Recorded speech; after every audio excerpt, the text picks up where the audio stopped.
Gunpoint at the Family Dollar on Stanton Road. White survived the shooting and is now behind bars in Metro Jail following a court appearance today. Story first gained national attention after the teen's relatives said the customer shouldn't have gotten involved.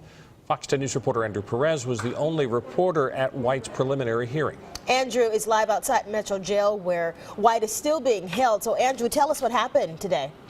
Yeah, well, Bob Lenise, a judge ruled today that there was enough evidence to send this case as well as 2 other robbery cases against White to a grand jury. In the meantime, though, he is sitting here at Metro Jail behind me, and trust me, he's not going anywhere anytime soon. This 18-year-old has 4 separate robbery cases hanging over his head right now. Of course, the last one, police say, landed him in the hospital.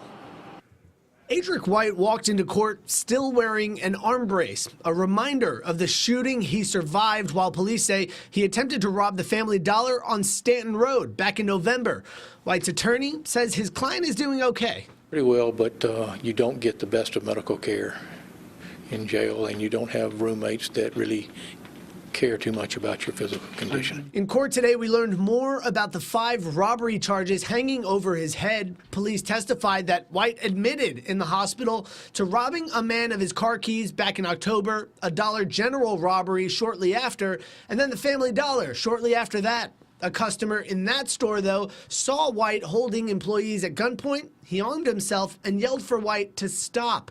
The story went viral, even overseas, after White's family got angry that the customer shot him. If no one pointed a gun at him, what gives him the right to think that it's okay to just shoot someone? You should have just left the store and left and went wherever you had to go in your car or whatever. And, everybody's entitled to their opinion, and I understand, it's their son, family member, they love him. You never know what would have happened had I not done what I did. They could have went outside and, fired a shot outside. My daughter was outside. We caught up with that customer again, who still didn't want to be identified, but he says he's following the case and wouldn't have done anything different. His gun remains in custody and will likely be used as evidence in court.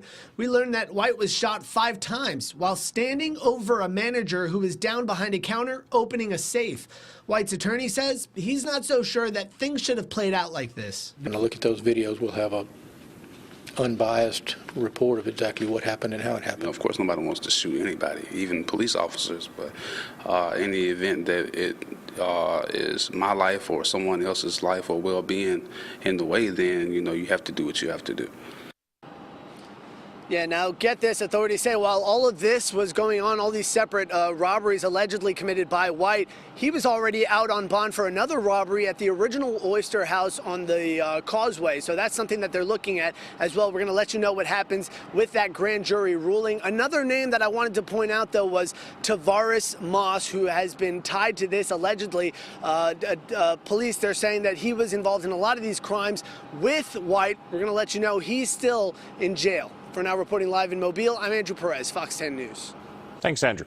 Jurors have begun deliberating the fate of 2 men charged with gunning down Wendy Fisher.